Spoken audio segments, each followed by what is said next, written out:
Okay, so I wanted to jump on and do something a little bit different today. Someone had asked me to share how I kind of started with my cash flow and budgeting, and I did this maybe 10 or more years ago, and it just really helped me when I was getting started with budgeting and wanting to pay off debt, how to know what was coming in when.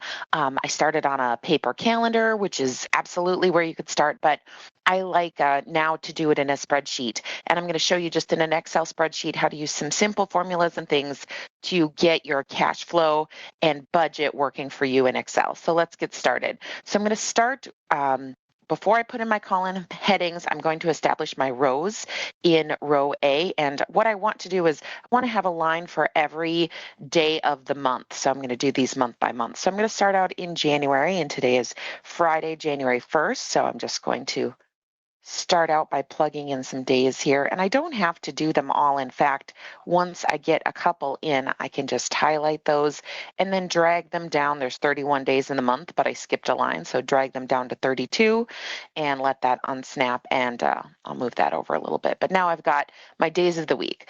These, of course, each represent the date. So again, I'll start my numbers this time. Excel knows where to plug those in, and I just double click and it fills in. So now I know the day of my month. I'm going to type in that this is January. And now I've got my dates. So what I want to do now with my columns, this is where I want to establish where I'm going to enter my expenses. So I'm going to start with some column headings. I'm going to start with what I'm going to get paid, because of course each day we need to know what we're going to get paid. Then I'm going to start with bills and utilities here. Kind of do fixed expenses. Then I'm going to plug in some of my variable expenses, what I spend my money on. And these will vary per person, but this is kind of a bare bones and a budget designed to help get out of debt. So there's not going to be too many categories here. I do put in some for clothing, eating out, and entertainment. Always remember to budget for that, because for me, it was how I would break my budget. I would say, oh, I don't need to go out, but I inevitably would. So plan for it.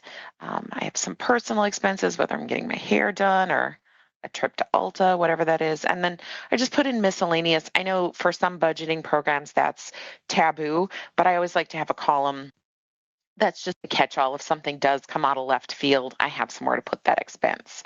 So those are my columns. I'm going to wrap these and make it look a little prettier here. All right. So these are my columns for the expenses, and these are the days of the month. Now, I want to have a running total, because the point of this is not just to budget for the month, saying I'm going to spend this percentage on this and this percentage on this. The goal here is to understand how much you have in your checking account. If you are going paycheck to paycheck or doing zero-based budgeting, you're not going to have $200 maybe on the first of the month that you pay rent to do everything all in kind of that one paycheck. So this helps you kind of break that down. So I'm not going to put a category heading here. This is just going to be something, maybe I'll highlight it in a different color when I'm done, so I'll know that this is my running total. But that's actually going to be in column L1 is my starting balance. So I'm just going to say, to make things easy today, that I have $500 in my checking account today. I've already paid off December bills. Maybe I even already paid January rent, but whatever it is for you, this column, what is in your checking account today. If you have pending charges, make sure to put them in. This is the total. Now I want to tell Excel that we want to use the running total, add it to column C to know what our payment is coming in, or when our paychecks are coming in, and then it's going to subtract everything else that we spend per day. So again, our focus is on column L, so we know the running total. So I'm going to start by starting a formula with the equal sign. I always want to start with column L1, because that's going to be what's in my checking account now. I want to add to it what I get paid. And this will be if I get a paycheck, but anytime somebody, sends me a Venmo or I have another source of income, I can plug it into column C and it's going to always add in this column. Next, I want to subtract columns D through K, and there's a simple way to do that actually.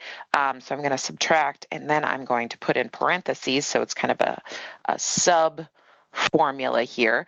I'm going to do the sum of and another parentheses here to tell Excel exactly what to add. I'm going to start with D, and I'm going to use a semicolon, bring it through K, and then I'm going to put another parentheses to close out the sum, and then another parentheses to close out that total. So what's in the black parentheses there is what I'm telling Excel to subtract. Okay, so that is a total, 500 is correct. That should show up. Now, say Friday's a payday. I know most banks are closed, but let's say it's a regular Friday. We get paid another $500. Now my total changes to 11. I went to the grocery store. I spent $50, $9.50. It's going to always give you that running total, so it's really going to help out. I'm just going to take those out for now. If I highlight that and double click, Excel is going to fill this formula all the way to the bottom. So it's going to help me know what is going to be in the account each day. Now, you can go in. I like to do this instead of just day by day. I like to plan for my month. So let's say my paycheck is $500 and I get that pretty consistently every Friday. If you do have a variable paycheck, you work hourly or on commission or something, I always say be safe and plug in the lowest number that it's going to be and budget off of that.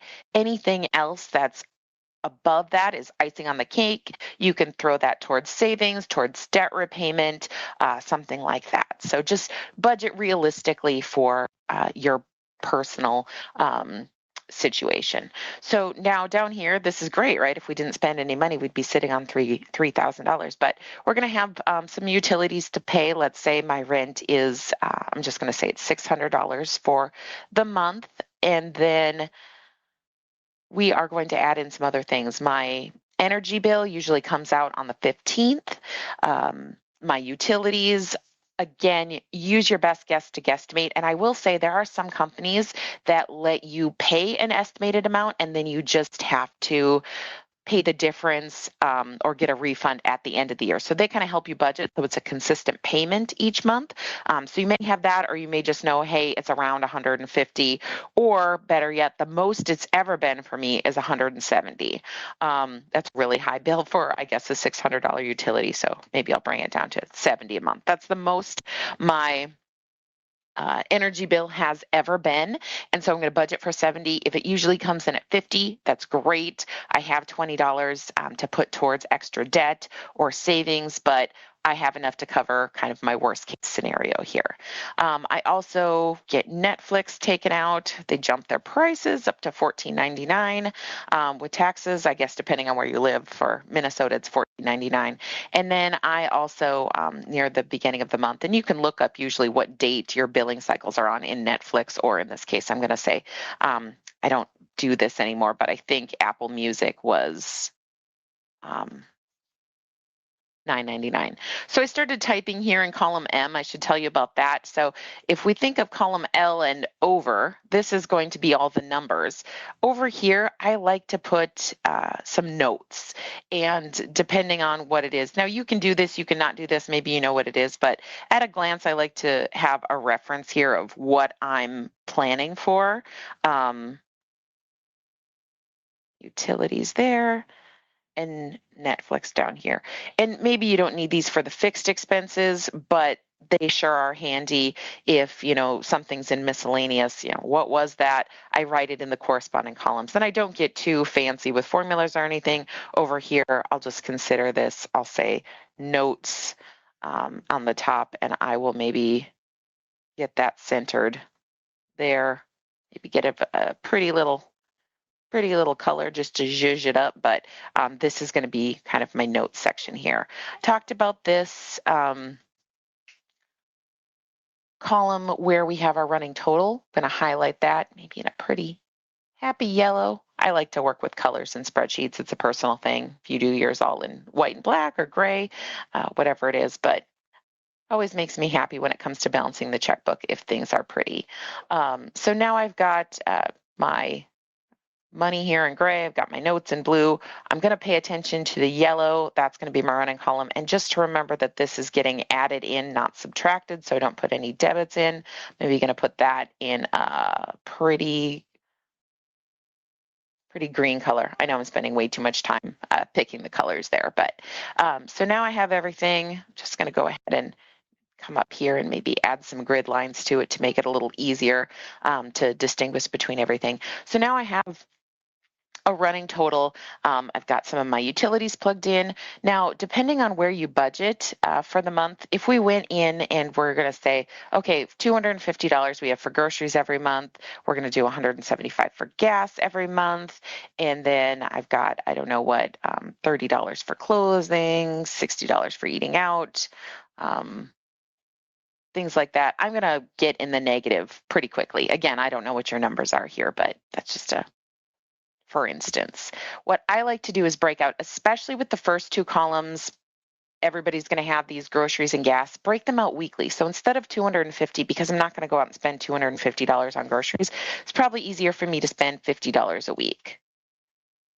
And so every time I get to a Friday where I'm getting a paycheck, I'm putting in, I'm going to go to the store $50 a week. And it is huge cost savings too for you to only go to the store once a week. I actually take it a step further. I only do grocery pickup with the Walmart app.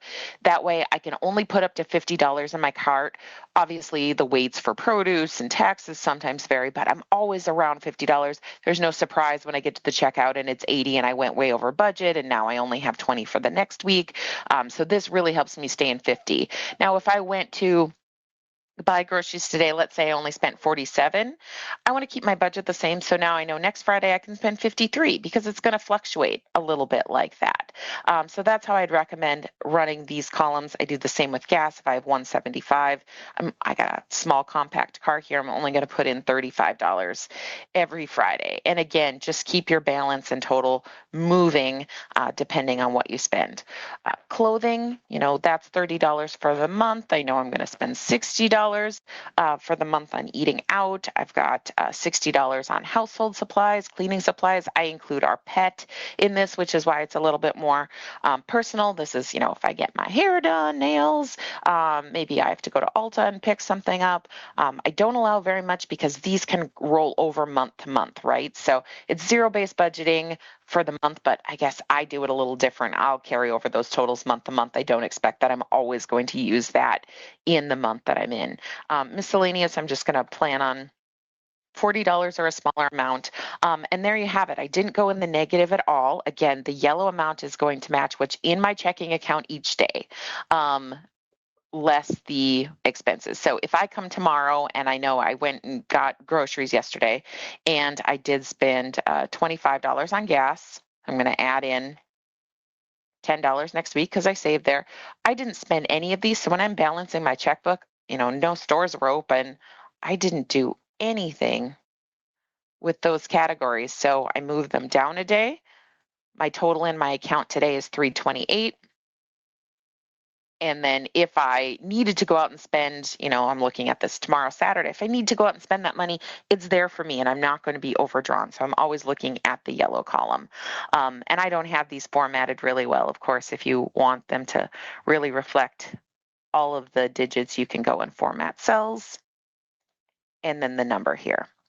So now it will be formatted correctly. And again, it should always match what's coming in your checking account. I don't balance all the time. I kind of use this to have a rough idea of what's going in. If I have a big payment coming out, like I know, let's say you have a bill or a big trip coming up, so you're going to go on I'll pick the 27th. That's our wedding anniversary. So we know we're going to have a big trip, maybe over here in miscellaneous. I'm going to say, we're going to go spend a night in a hotel and we have $250 to do so. Now, the one thing that you do want to pay attention for is you don't necessarily want to get this number to zero, because we're just talking about cash flow and we're going to start February and we need to have some money in our account. So let's rename this really quickly.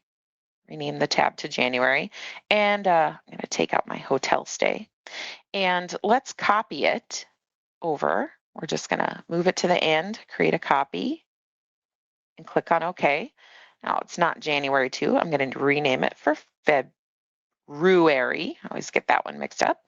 And January is ending on a Sunday, which means when I get to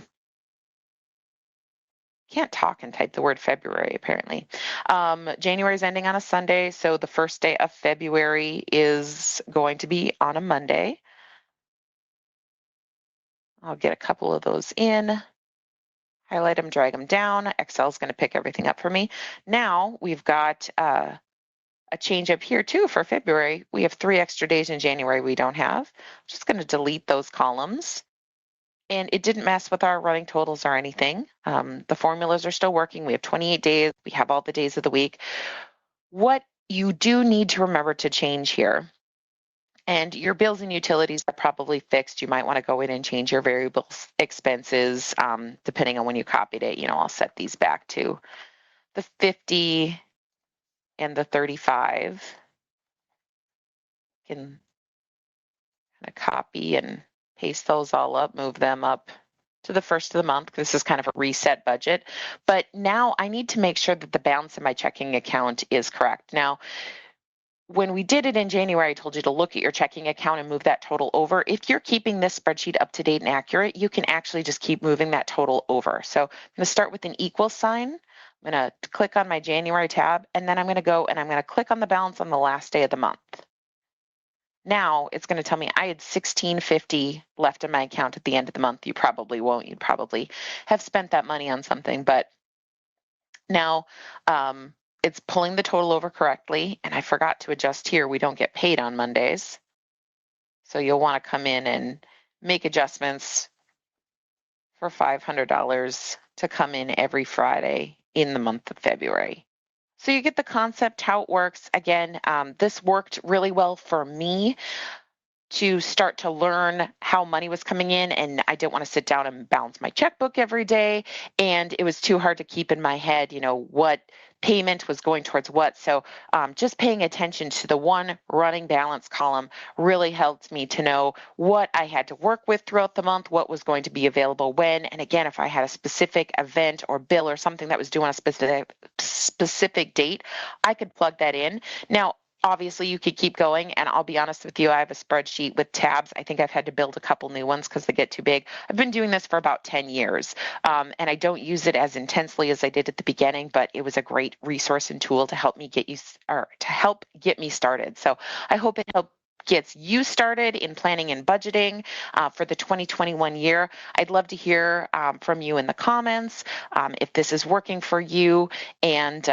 what your big goals are in 2021. So thanks so much for hanging out with me and making a budget. Until next time.